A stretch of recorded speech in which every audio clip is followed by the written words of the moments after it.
Indiana, 5 reasons why they can win it all. I'll start. Quite frankly, it's just the elite front seven and scheme of this defense. To me, Bryant Haines is the best defensive coordinator in college football right now.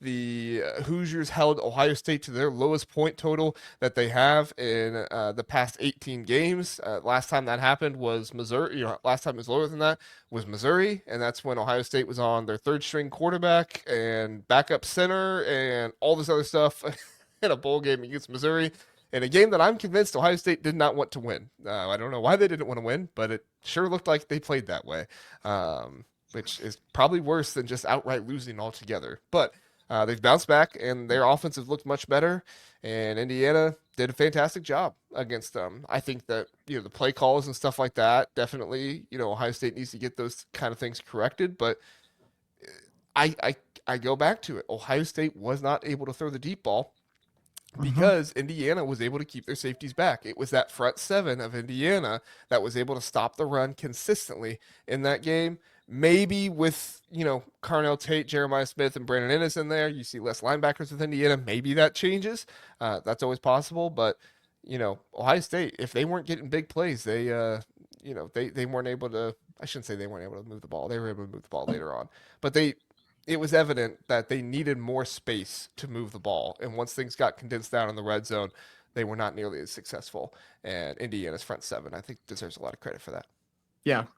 Yeah. Those linebackers, they may not be the most athletic, but they are the most disciplined and well coached, and they trigger insanely well. And Rolijah, I'm probably pronouncing his name wrong. I apologize. Rolijah Rolijah Hardy, Hardy. Rolijah Hardy, man, he is one of the best linebackers in the country. People do not Yeah. give him enough He's credit. When I put out there like the elite versus elite stuff with Indiana and Ohio State, I had people arguing with me. Oh no, the two elite linebackers for Indiana are Isaiah Jones and Aiden Fisher. Don't get me wrong, Isaiah Jones, fantastic linebacker. Okay, he's fantastic, but Rolijah Hardy is insane. He's an insane linebacker. His trigger, his drive to be able to get to the ball, the way he is able to make tackles even when he's not in great situations, the amount of times that he was able to get, running backs for Ohio State down with one arm. It's not like he clotheslined them and tore them down, but he was just able to get them, trip them up enough to be able to keep them away from some big runs. It was really, really impressive. And he's been really impressive all season long. So Rolijah yep. Hardy, big reason why. All right, what's your reason, Zach?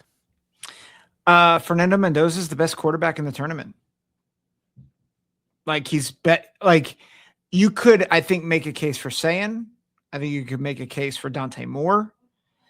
I don't know if you can make a case for anybody like Gunnar Stockton. No, like he's struggled. Ty Simpson, absolutely not. John Mateer, no. But here's the thing: Fernando Mendoza just outdueled Julian Sayan, and he outdueled Dante Moore. So he is the best quarterback in this tournament. He's going to win the Heisman, and he has ice in his veins. So that's who I'd want to roll with in this tournament. Is the best quarterback in the group of 12 teams. I mean, he's the best quarterback because Diego Pavia is not in there, right? He is far superior to that Joker. Get him out of here. I'm just messing with you. I do think that we need to add in there the wide receivers for Indiana too. The guys that were able to step up. Omar Cooper Jr. went out of that game early. EJ Williams was stepped up. Jonathan Brady even was in there. I think he had a catch or two in that game. Charlie Becker, his 33-yard reception at the end of the game there. I think it was second or third down, that deep reception he had. Really says a lot that Fernando Mendoza trusts his guys that much. Ohio State has the best wide receiver room in the country. I still believe that, but Indiana is either tied or not far behind. Their wide receiver room is insane. Yep, I agree. So, Well, and we'll talk about that more in a minute. yeah. Number 3, mine is running the ball. They have the second best rushing success rate in the Big Ten. You know who has the first, right?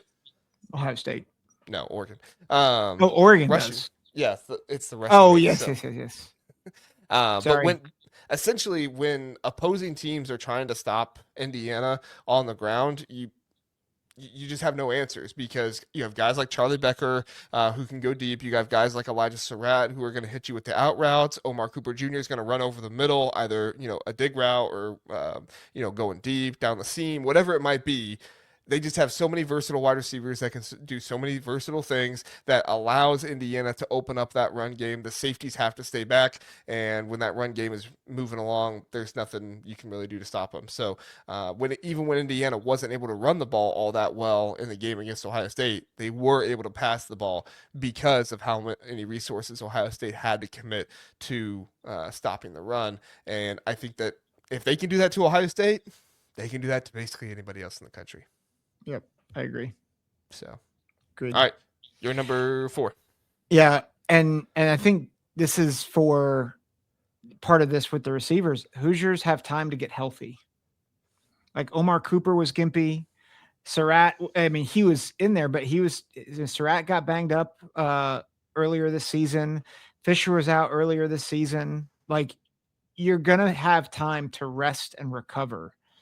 And so you're getting a fresh Indiana squad with whoever they play in that quarterfinal. And yes, they will probably have to deal with injuries then, but like they have three and a half weeks to get right. Well, and there is not enough credit, I don't think, for Khalil Benson in that game too, right? Zen Mahalski started that game at right tackle, and it was ugly. Rough. It was ugly. Yeah, good call on that. Once Khalil Benson came in there, I believe it was the end or the middle of the second quarter, Caden Curry was not able to do as much. Now, Khalil Benson is not the best pass protector in the world, but I think he's savvier, and he's definitely a much better run blocker than Zen Mahalski was. And so credit to Indiana and credit to him because it looked like the plan was not for him to play. He was on special teams. I noticed that. So I was like, okay, well, maybe he could. And they eventually put him in the second quarter. I don't know what the story was there, but great job by him coming in. And if that offensive line can get completely healthy, it's huge for them. Yep, agreed. So. All right, last reason why Indiana will win it all: third down.